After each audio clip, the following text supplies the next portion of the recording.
Enemies slain.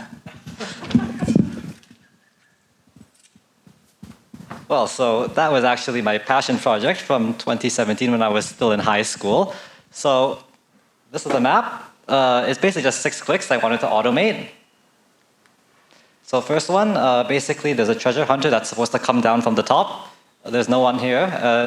Basically it comes maybe once in every 20 times. So gonna go to settings, restart it.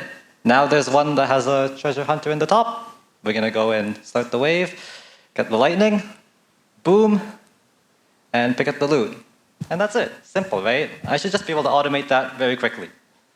So first, well, I used the Windows laptop at home, sorry. There we go, Windows.h. Here's a program. Basically, it just like moves the mouse, does a left click. Even more code. This one is to just type a key on the keyboard. And you can just see how quickly it types. Actually, very fast.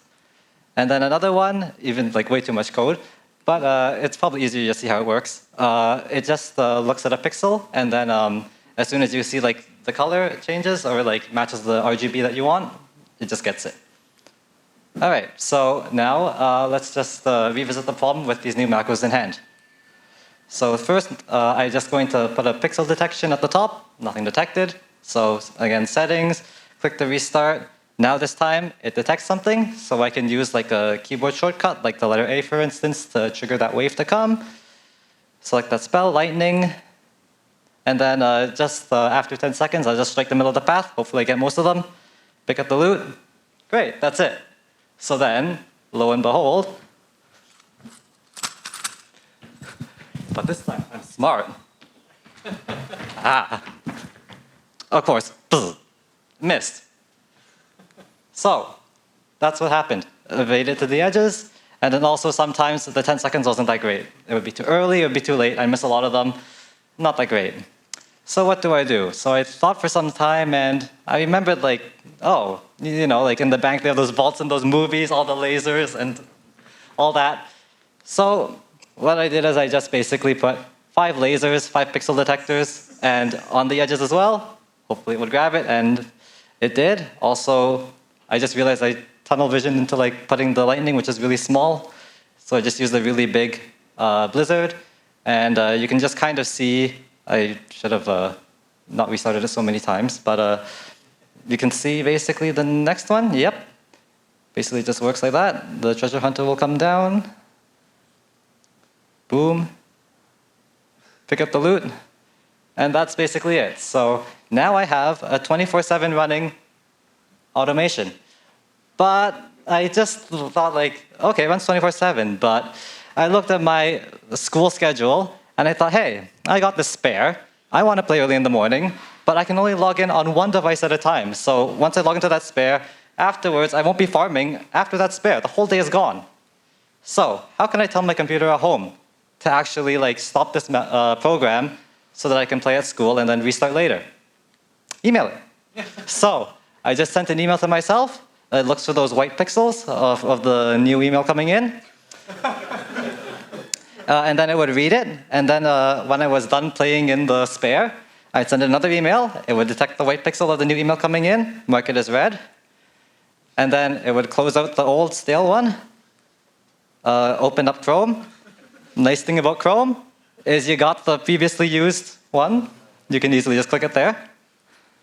And then, well, you can guess what's behind that black box. I'll say this game is marketed towards teenage men. Okay. So I'd X out of all these ads, and then access the map, do a quest. You can see at the bottom very slightly there's a little arrow. So it's just going to click through the menus and arrive back at my level, and great. Basically the cycle just starts again, and when I came back home, more gold for me. So just to put some numbers, in about the 8 hours that I went to sleep and went to school, did the spare, I'd wake up with $30 of gold in my account.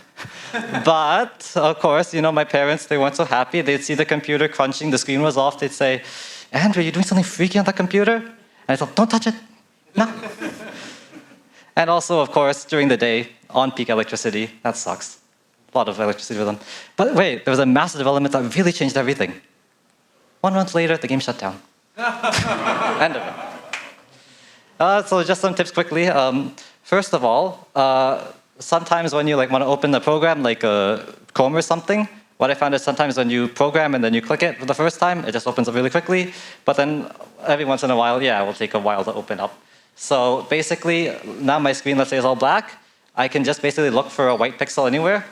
And then then I know my Chrome is open and I can keep going from there.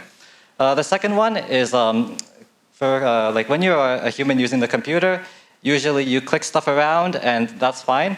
But sometimes they have little buffers or delays that prevent you from clicking, and then basically, as you saw in the demonstration earlier, in microseconds, trying to click something else, sometimes it doesn't like that. The third one, if you're trying to do banking or something and you say, let me automate my finances, well, don't use it for that, please. And the last one you saw with the typing, yeah, you can type very fast, but if you're applying for a job and they say, we want to see that you have so much words per minute, yeah, don't do that. All right, that's it. Thank you.